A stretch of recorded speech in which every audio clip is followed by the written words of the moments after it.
Here we are, Here we are. Hi. finally. Yeah. So we live now? We are live, I think so. Hi, everybody who's tuned in.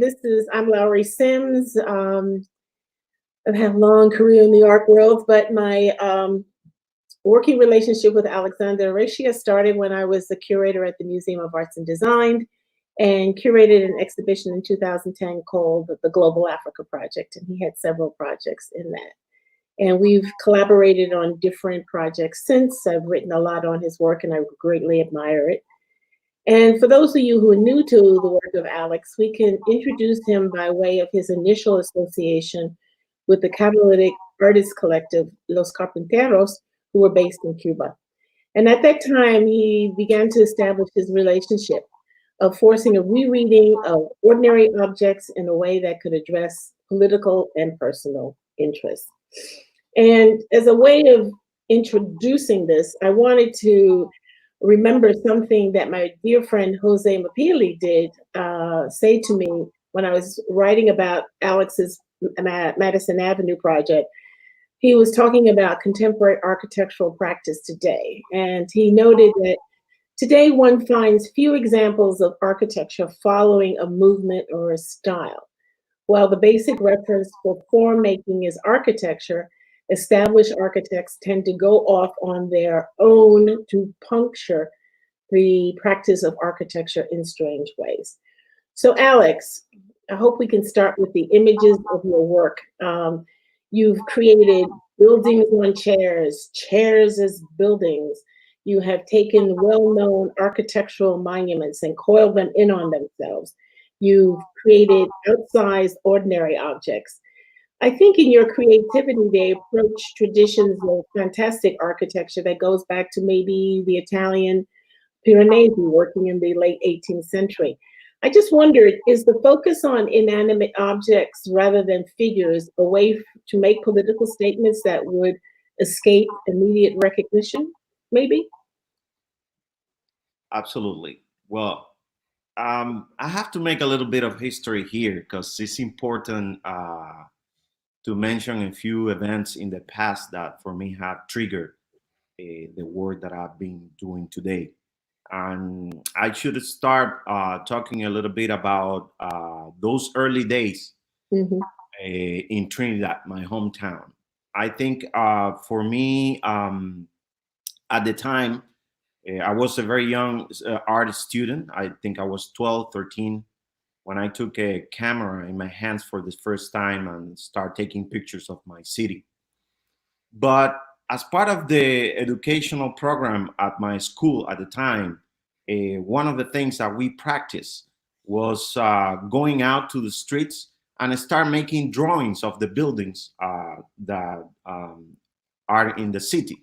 Hmm. That is a colonial city, one of the most beautiful places in Cuba. So definitely that the fact that I was born in Trinidad that impacted me, and the fact that I was a very curious kid at the time definitely helped me to focus on architecture from that perspective. And I had to tell this little story that for me have been very meaningful, and it's the fact that um, while doing one of these sketches or drawings as a student, I was, drawing this building, and all of a sudden I see on the roof of that building my uncle who was doing carpentry on the roof. He was repairing the roof of that colonial building. So that moment for me was a breakthrough because Hmm. that put me in the position that not only that I was doing a drawing of the building, but that somehow I also own that building Yeah, because my uncle was there. right. So he's working on that building. And for me, that was totally that changed the whole thing. So then I start asking to my uncle what he was doing, how which material he was using, so and so on. So that practice in those early days was very significant to me, and that leads obviously to the next chapter when I'm moving from Trinidad to Havana to study art. And definitely there things they change a little bit. It was not only about to do drawings, but it was about to think about those drawings that you were doing. And in that sense, I have to talk about a figure, a person that have been very influential to me in those early days, which is my friend and professor Rene Francisco. Mm-hmm. And the way Rene Francisco taught us to approach our projects was very special, the way he did it. Because one of the things that Rene Francisco did at the time was invite us as a student to go to certain buildings in old Havana and help to rebuild the life of those inhabitants in those buildings. So meaning that we asked them what they would like to have in their houses. And of course, they started asking for things that we lack at the time, like a TV set, a refrigerator, things that we didn't have. But instead, we can actually repair their windows or painting their walls and so on. So that for me was definitely what cemented my idea of how to deal with architecture in that sense. So when you see those coil buildings, when you see those spinning tops or those buildings on top of chairs, they definitely have that energy embedded into them, because it was about to create this connection between what you are doing, but also the destinataries of the work that you are doing.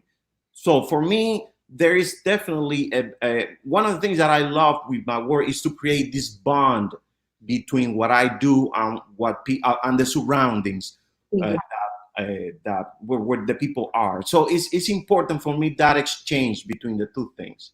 I don't know if this responds to your answer. It does. I mean, just as you're speaking, I'm sort of thinking about the, like a sort of you're bringing up the specter of craftsmanship and crafts, and one thinks about in all the architecture, let's just say in the Western Hemisphere, up and down the Americas, so many anonymous craftspeople who created the monuments. The architect gets the credit and the name, but the people who are actually laying the bricks, like building the foundations and the framing out the thing, are very often anonymous people. And one could be truthful and say they were, sort of people of color, sort of, and, this kind of anonymity. So I'm very fascinated by the fact that you're bringing in this whole idea of the craftsmanship and also a kind of social interaction about the buildings, which I think is a really important point to make.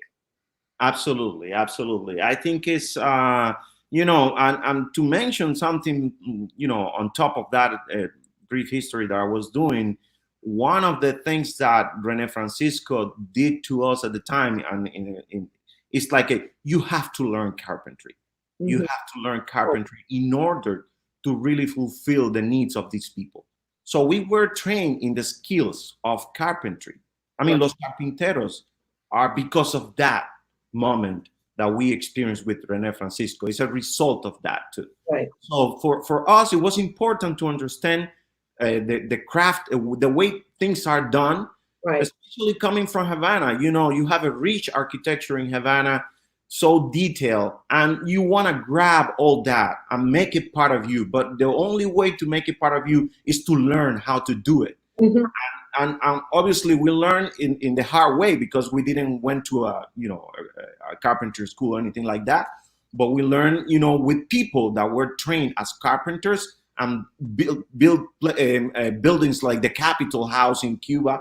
That sort of like legacy that we were dealing with. And in that sense, obviously, that puts you in that next chapter that is like you are conscious of what you're doing.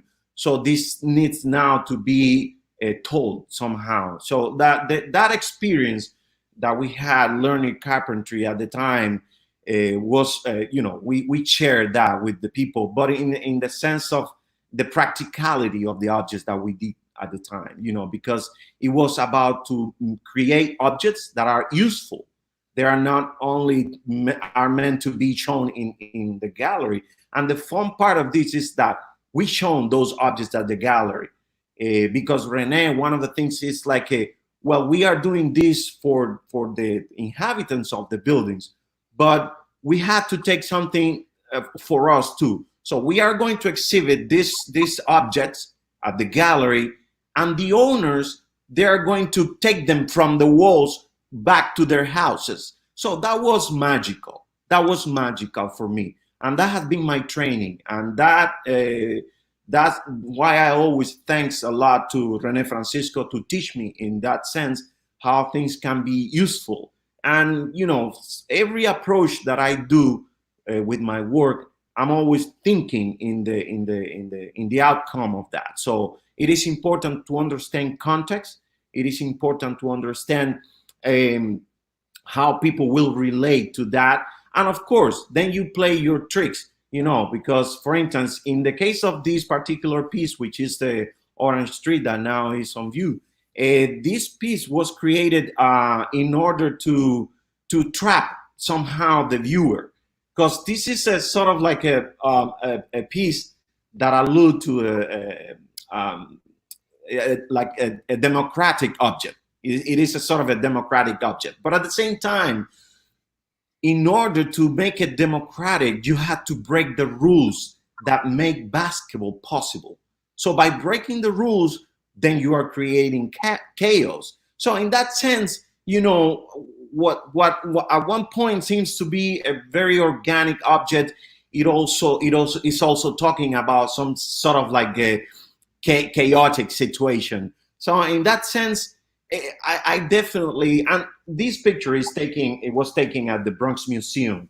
Mm-hmm. So it also appealed to the context of the Bronx and the culture of basketball. So I think in that sense, for me, it's always meaningful to understand where the piece is placed and what I'm trying to say to the context or to the people where that piece is going to be placed. Okay, let's go to project because I think as I define notions of stability and fixity, I don't know what's wrong with my. I think that in the public projects, what you talked about in terms of the commission, the site, the community, the influence, and the final conceptualization of the projects. Can you hear me? Yes, I can hear you. That, you know, this kind of context is key, you know, but I'm interested in what the reactions are, because it's not like the normal kind of sort of public projects that people would be used to. Yeah, it's you know, every project obviously has their own particularities, and for me, for instance, now that we have the image of Katrina chairs on view, is this particular project was a very challenging one. The story behind the project is also beautiful because there is a lot of chance in between. I mean, this is Paul Clemente goes to Havana searching for artists. He visited my friend Cristina Vives in Havana. He asked her for recommendations, and Cristina recommended me. I'm living in New York at the time, and so I've received this call from Paul Clemente that he's interested in seeing my work. He has seen some images that he would like to discuss with me, and if I'm able to come up with a project for Coachella. And this is for me, I mean, Coachella for me was a music festival. I didn't know anything about Coachella beyond that. In fact, when I received that call, I was like, how come it's like this is not the proper art world. This is a music festival. What am I doing there? Obviously, those are the first questions. But then comes the idea of context. That for me was so brilliant, because this is a festival, I mean, for everybody, but mostly young people. And the fact that young people are going to these festivals bring a big question for me. What should I present them that they might feel, you know, that they can engage somehow? And obviously, Paul Clemente at the time told me, Alex, whatever idea you come up with, it has to be big. So I was like, okay, but how big? He said, big enough. So, because one of the things, obviously, with this is like the sculpture or the installation have to provide shade to the festival goers, because the thing is like this is a giant polo field, so you don't have a place where to escape from the sun, and so the works provide some shelter in that sense. So one of the first idea that I discussed with Paul Clemente was why not to bring something that belonged to a historical moment in the recent history of the United States, such as the Katrina storm and the response of the government to that event in back in 2005. And he was like, okay, I like that. So I pitched a few drawings and things, and the project in the beginning wasn't like this one. It was more like two chairs and a big building on top of the two chairs, like in sort of a dialogue. He liked the idea a lot, but he told me, Alex, this is going engineering very complicated, and we have little time. We need to do something that is, what we can work with more rapidly. So, and that's how the four chairs were born. Because I thought, well, instead of two, you want four. I was like amazed by the fact that he wanted to change that, but not to reduce, but to make it larger. So that was very interesting to me. And I still remember, the pieces are already set in place, and the Los Angeles Times released, an article saying Coachella turned political, and that was interesting to me, because the fact that I'm talking about the Katrina storm in New Orleans to a generation that barely knows probably about that event.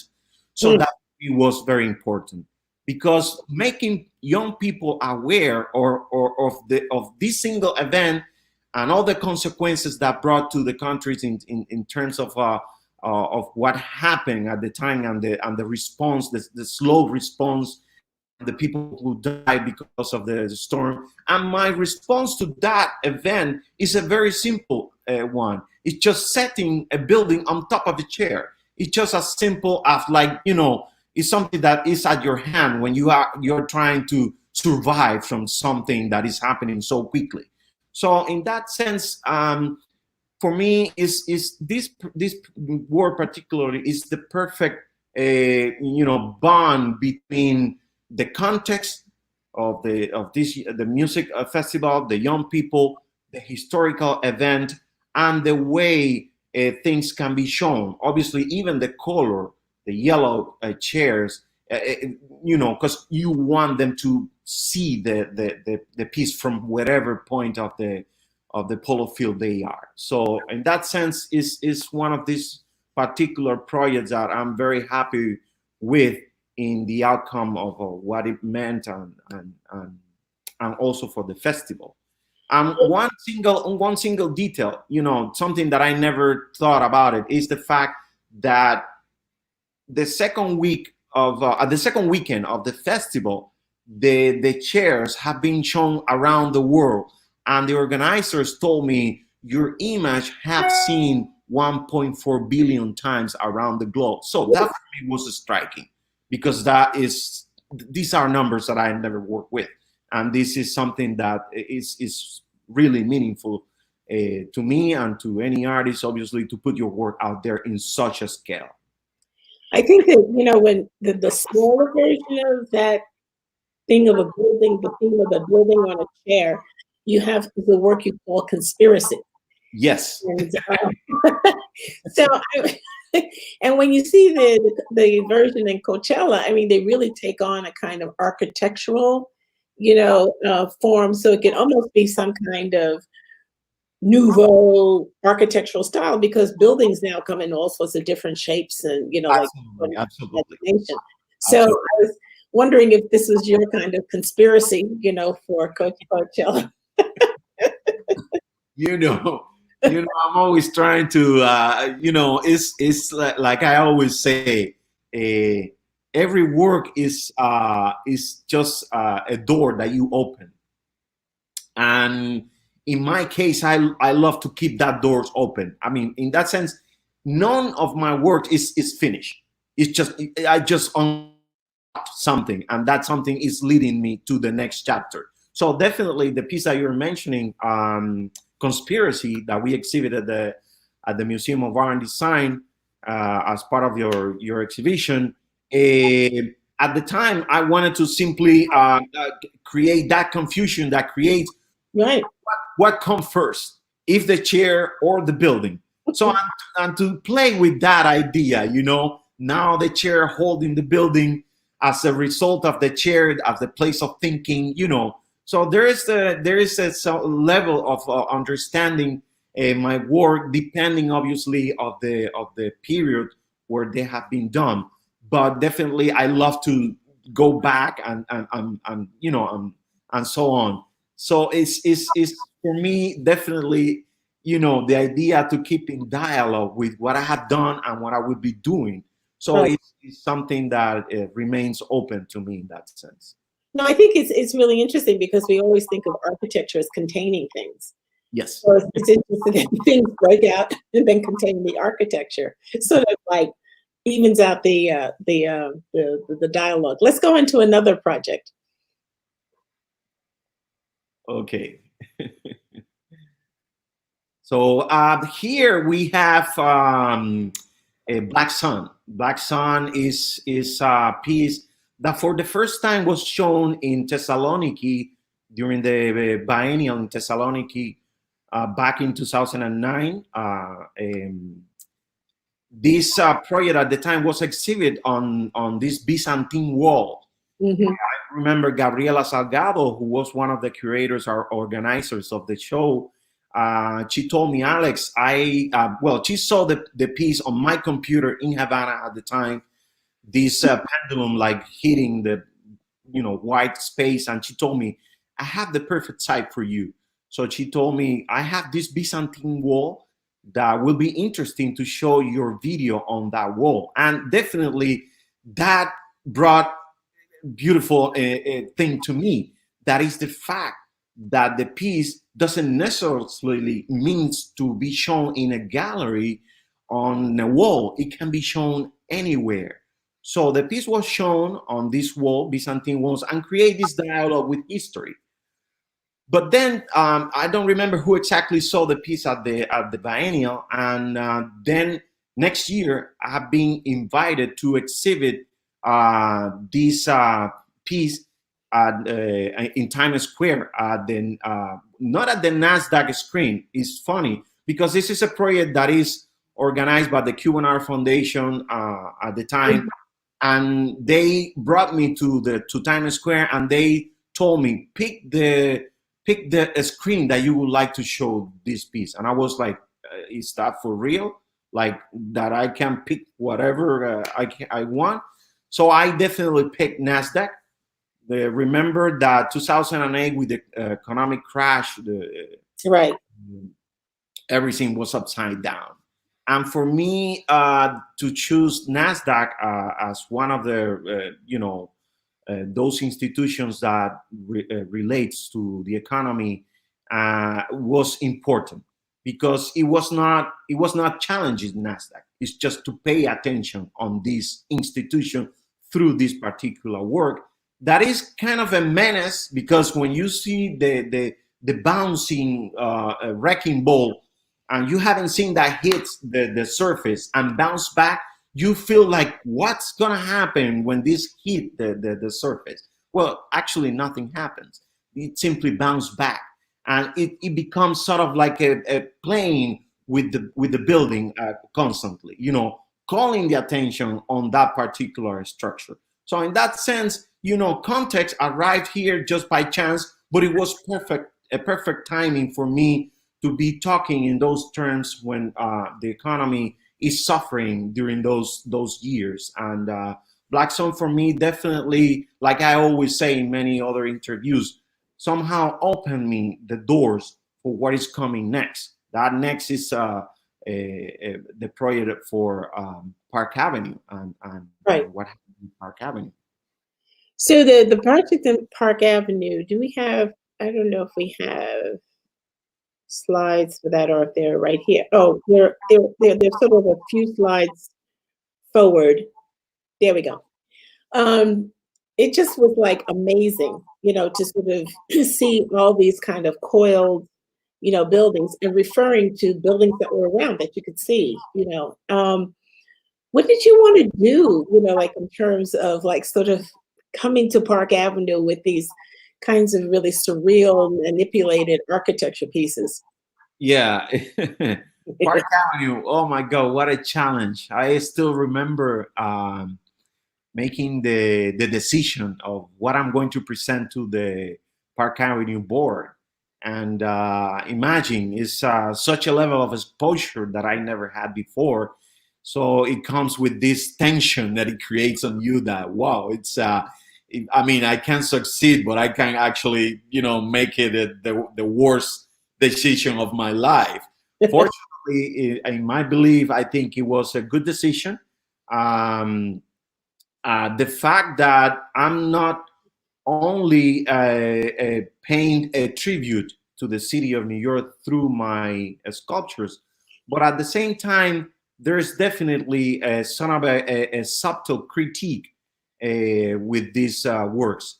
Remember that also with the crisis that we are experiencing during those years, I still remember, and this is a brief story. I'm still living in Madrid, and I'm with my family driving a car to the south of Spain. And while driving to the south of Spain, we passed by several ghost towns, and I decide to enter in one of those ghost towns.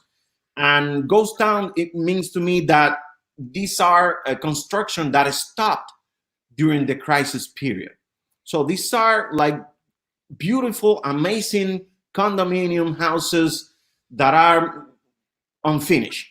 Mm. So, but they are almost done. They are almost done, but they are unfinished. But nothing is happening with the economy. And the fact that these buildings are lying there and nothing is happening obviously brought to me this idea of this excess of production and the need, and how that doesn't coincide, because the buildings are there, people need houses, but nothing is happening with this. This is not moving. So this brought me into my mind that I want to work with this idea. And obviously, when the Park Avenue project landed in my hands, I thought that this is the perfect opportunity, because we have New York now, and we have the skyscrapers, and these somehow we can talk about excess in the sense of like these ideas reaching the sky, but actually how we can collapse while reaching the sky. And in that sense, when I created this series of pieces, I did the coiling and the Ouroboros, this idea of the turn and return of the snake that bites its own tail. But I also created two spinning tops, and the spinning tops, different to the coil pieces, bring a positive aspect to this situation. These, remember, the spinning tops is something that you throw on the floor and start dancing. It dies, but you can do it again. So for me, it was important to talk in those terms. It is about collapsing, but it's about rebirth, and to put it in the hands of people that, like for instance, in the documentary No Limits, directed by Juan Carlos Salom, and where you also feature. There is a kid that is turning the spinning top with his hands. This is a 5-year-old or 6-year-old kid dealing with a large structure that is my sculptures. Of course, I have to say that my sculptures, compared to the skyscrapers, they look tiny. But anyway, for me, they were big. And this idea to put on people's hands the possibility of making the city to continue turning, to continue dancing, that was one aspect that for me was essential as part of the general idea of No Limits as a project in New York. Well, it's interesting. It just sort of occurred to me that with all these huge projects, Coachella and in New York and other places, where do you do your fabrication? I mean, what is the fabrication process? Do people work from drawings and just scale them up for you, or are you very involved in the different things? Yeah, well, every project is a different story, and day by day they get more complicated. Now I'm dealing with hundreds of people these days on creating these projects, but yeah, let's say that I always want to keep involved with the process. Mhm. It is important because one of the things, for instance, is like with the project of No Limits, it was very basic. I have a team of 3 CAD designers, which I work with, and we basically designed the whole thing. And it was very basic in the sense that this is water jet cutting, aluminum or stainless steel plates, and then assemble the whole thing. It was done in Brooklyn by Serret at the time. Amazing people. But this is the thing. Once that you start working with one fabricator that, let's say, is set in New York, then I'm doing a project that is set in Los Angeles. I'm not gonna call the guys in New York unless they give me a good price. But that's not gonna happen. So then I have to search for new fabricators. So I call these new fabricators in Los Angeles. Then I'm in Spain doing a project in Spain. I call the fabricators in Spain. So at this moment, I have created sort of a spider web of fabricators that are the ones that allow me to move freely in that sense. Okay. You keep working with them all at the same time, and that obviously is a very tricky thing to do because they are in different levels, and you have to respond at the same level. So what they are doing, and but definitely, what I say, I keep myself traveling from one country to the other, keep the record of what I'm doing, and that is exciting because the work in itself leads me. I mean, that process leads me to create new work that is basically based on that same process. So for me, it's like a never ending situation in that sense. That's why I said it's one work unlocked a world, and that door I keep it open so I can go back and forth with no pressure. And yes.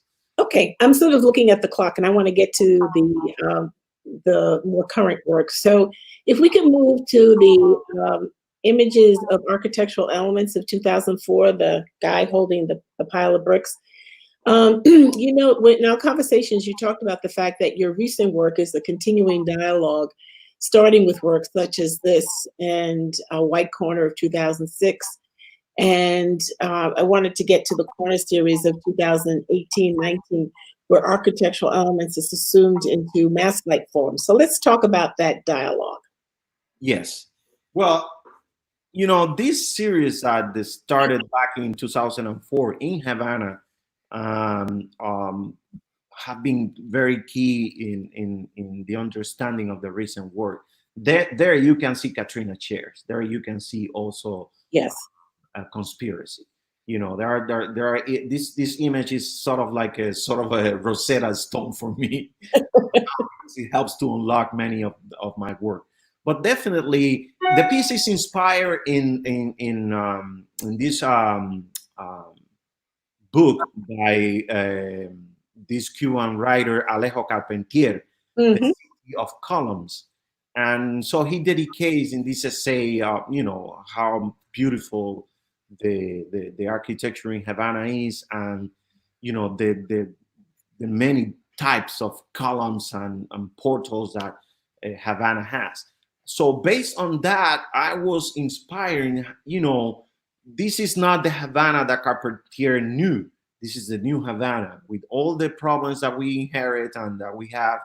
And so there is a portrait here of the current Havana. This idea of the effort, this idea of the there is no face behind these columns, or it's being erased by the column itself. So Right. for me, is sort of it start to becoming a portrait of what I want. So you don't see the face, but you see the bricks. So somehow there is a face there, that idea of protection, but that idea of the effort, the background that also shows this, fading painting and crumbling cement and all that. And this bare, the green plants, like sort of like growing, sort of like hope. Right. So for me, this particular work is the one that leads me to the first idea of working with corners. Okay. You notice that I put myself in a corner just for you for today. You see my corner? Oh, yeah, the corner. Yes, yes. Let's go to the image of White Corner from 2006.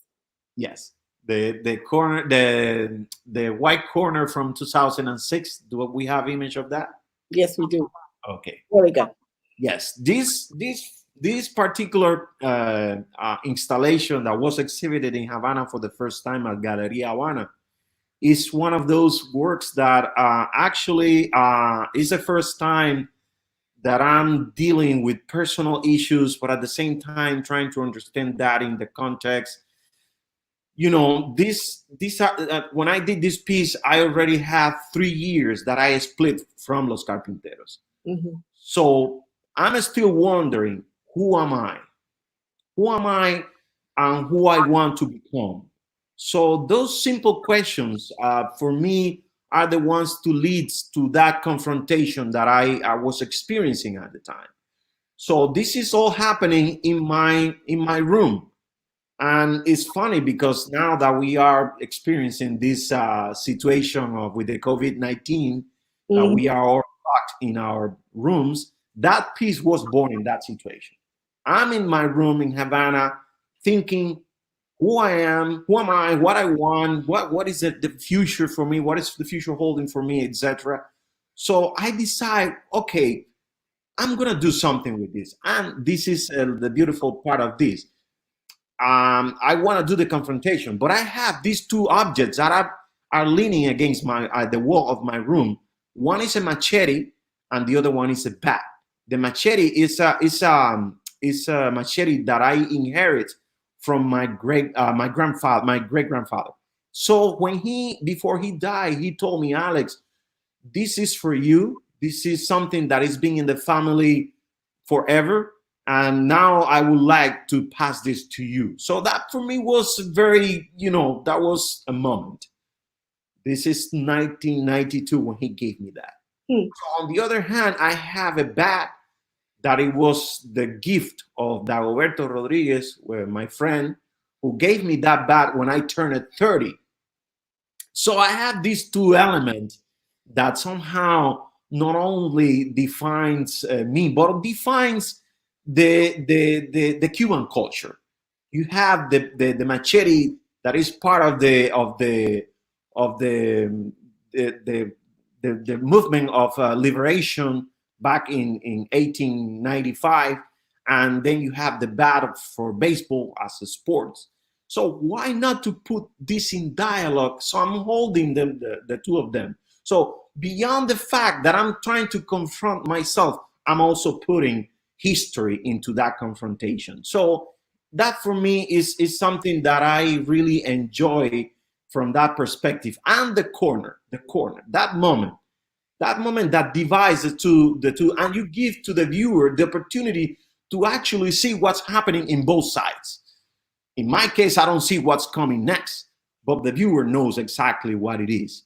So, and although nothing happens, I didn't cut my head or anything like that. That doesn't happen. Anyway, but that idea of exhibiting yourself in that situation, but on top of that, layering the idea of historic events, bring them into dialogue, for me was essential. And that definitely is what leads me to the current work that I'm doing with the Yeah. mask. Yeah. Yeah, I think it's really interesting because, like this whole thing about the masks, the corners, architecture. And so your conception, and I'm quoting you here, of the mask representing images of two buildings that might be considered antagonistic, but are forced into a unnatural coexistence. In this case, we could see a more sinister aspect to these meetings at corners that imply occult forces or transitional spaces. Is that part of your meaning of these works? Absolutely, absolutely. Mm-hmm. There is, you know, behind every word there is a little story, obviously, and you know, before doing this work, I was collecting images of corners just for the sake of having a record of corners. Corners, like in any country, are a place where you meet people. You know, neighborhoods are known for their corners, specific corners. So there's a literature embedded in the corner that for me is a very rich aspect to take into account. And obviously, because you have that literature and some corners can be recognized easily, then why not to play with that? But obviously, this is not something that I developed immediately. This was like, step by step. So the first thing that I did is like, I need to organize all these corners. So I created this sort of like, let's say, a chart of colors.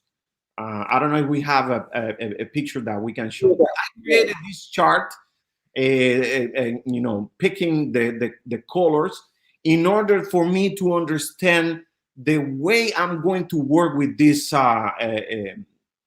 different colors, and to have in mind all the time this chart. So even I'm working now in giving names to those particular colors based on experience.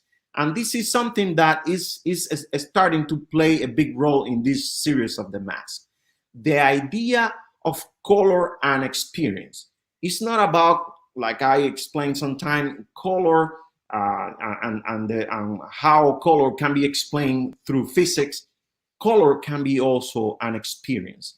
And in that sense, for me, starting layering these corners, and like you say, in a sinister way, because you are going to be placing an official building with a private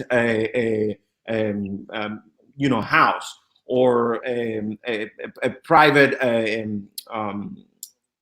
project with, I don't know, it's something that you start playing with them in a way I never thought that could be, because you start playing with them from the perspective of colors, but at the same time, experience lies on that. So how does the notion of the mask, sort of come in and intersect with your interest in the corner, how colors work together, and like, why would it sort of morph into a mask, which I think is kind of interesting. Well, there was a moment in which I'm having all these corners photographed, and I decide that I want to create the face of the city. And I'm like, the face of the city? Does cities have faces? But then it's funny because I'm walking one day in Havana, and I see this particular building that is shown there right now, and I see this building that is divided in half. And there are two different ways to define the building. And so one family decides the white and red, and the other one decide the yellow, green, and white.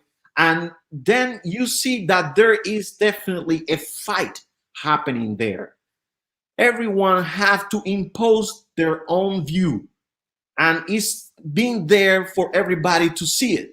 So for me, the fact that this fight is happening is very meaningful. And then I decide, why not to start making faces out of this situation in which things are confronted. So having all this a pile of information that I can, cut out and start playing with it, then I started to create that face. But then I realized that instead of faces, I'm creating masks. And these masks, they talk even broadly, because they are now trying to also pursue on the idea of cultural heritage. There is also the African. There is also the Cuban modern. There is also, I mean, you have basically the face. It will depend probably, I believe, of your state of mind and how it will talk to you, how it will speak to you, that mask. Because if you are able, obviously, to recognize a building, then of course you have even more access to that mask. Because the facade obviously works as a mask for us. But now that I'm using it in a way that mask done by Africans is something that now it plays in a different level. It plays in a different level. And for me, is something that is an ongoing project right now. This is something that is still in the process. I'm in fact moving now to sort of like the next chapter of this mask, and it is related to new stories, obviously. And but well, the mask is something that for me is like I was saying, is an ongoing project right now. I don't know if you have a if I answer your question about. Yeah, no, I think that was like really fantastic. So, to sort of sum up a little bit, you use so many different genres. We just saw some tapestries. You're doing installation, public artwork, and of course sculpture, and then huge works on paper. With this focus on architecture and the focus on the environment, which I think is really, kind of interesting, because you're taking all our parameters of what we think art that is about cityscapes, architecture, etc., is about. Are you engaged in a kind of critique of urbanism, and how does that fit into your experiences of cities? You travel a lot, as you mentioned, but is there some kind of specific way that you're sort of commenting on the state of urbanization, and particularly what's happening today as we're all sequestering in these kind of large urban contexts? Well, let's say that yes. There are aspects for me are important these days, and relevant, and it's related somehow to the idea of how architecture today is being focused on the idea of creating a sort of an intelligent architecture. Mm-hmm. The idea of the surveillance systems, the motion sensors. There is so much happening these days in order to collect data from us. So a building becomes some sort of a capsule that is not only providing shelter, but also sucking information from us. Mm. So that idea for me is obviously something that I care about it, and the fact that this data is being collected and all that. I want to reflect on that. Mm-hmm. I want to reflect on that.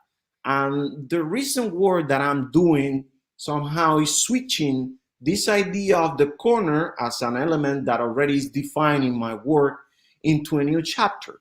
And that chapter is the idea of, how architecture, like I was explaining, is meant to protect us from the environment. And of course, it can be stylish, it can be in any way. But at the same time, I want to start reflecting on this idea of data as a way to how our human structure is made of that data. And in that sense, I have been starting to create sort of this Frankensteinian new body. So I started with this particular series of the eyes that are built departing from corners. And definitely there is the aspect of the fragment that I want to insist. If you see the edges of the pieces, they have this pattern that resembles cardboard.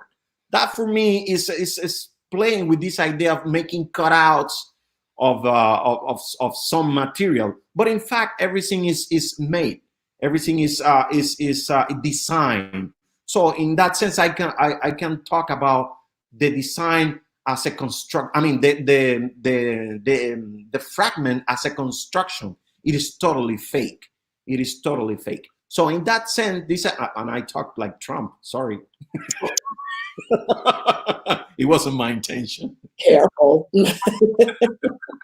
So the idea of creating this new body of work that relates to the human body, the senses, like the eyes, the hands, the nose, the tongue, it's like I'm moving toward that direction. And definitely this idea that you're looking at a detail of a corner that at the same time it holds a lot of information. It holds a lot of information, not only from color, from scratches, from differences. So I want to exhibit through these new objects that reflects on the human body, this idea of how I try to control data in architecture as part of my new work. So I don't know if that answer a little bit your question. Yeah, I think so. I think the new work is fascinating because, iris recognition is something that people are trying to, put into sort of security, particularly with international travel. But your work also looks at the eye as a camera so that the images are both, absorbing things and also capturing, things. So I think that's with the drone situation here in Baltimore. There's been a big controversy about the police department using drones to surveil, the citizens. So more and more and more with DNA data and Alexa. I mean, there's so many things that are just exactly. And that computers, as we're, like sort of projecting, they're, checking us out with our smart machines. So I think it's really good. This is interesting. This image with the hand. Yeah, definitely. This idea of working with identity. Like fingerprints are unique to any human body. And in that sense, how to contrast this idea of identity through architecture. So Right. for me, that is important. And the title of this particular piece is Blue Accident. As you can tell, the fingers are tinted the blue, and that idea of start playing with the accident, I'm starting to develop a new body of work that definitely is going to lead me, I don't know where, because this is a fact that I don't know where this is going to land. But at least this is a process in which I'm at right now, and I'm really enjoying it. And these pieces are very carefully produced. I collaborate with my friend Rafael Garcia, who lives in Madrid, and he is actually helping me to create these little objects, or big. It depends. Compared to the Katrina shares, is little, but it's big compared to any of my drawings. But anyway, this idea of creating this recent body of work is definitely, and I have to mention something, because I mentioned that I have created this chart of colors in the previous question you asked me. And this chart of color is something that started as something that is useful for me in the daily basis of working with my work.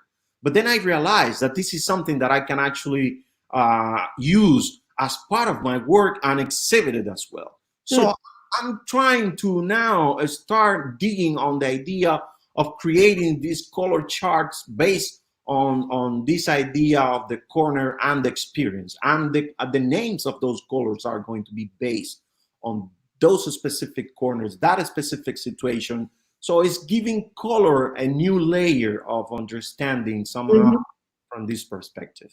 That sounds good. Now, I think we're supposed to be open for questions. I'm not sure if the questions are coming in the live comments. Okay. So how's this is happening? We have lots of comments and lots of friends. Hi, friends. Tuned in. I don't know, but your answers are so complete. Maybe people don't have questions. Who knows? Okay, so I don't know if Danielle or Rafaela knows how to deal with that. I have no idea. Me neither. Oh, live comments. Oh, I see live comments here. Yeah, there's lots of live comments. Fabulous. Lots of friends. Lots of friends. Oh my God, this is nice. This is fabulous.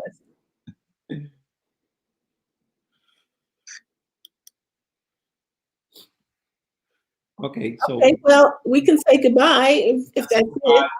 Bye. It's been really fun to talk to you this way. It's great to see you. It's great to see you too. Okay, take care.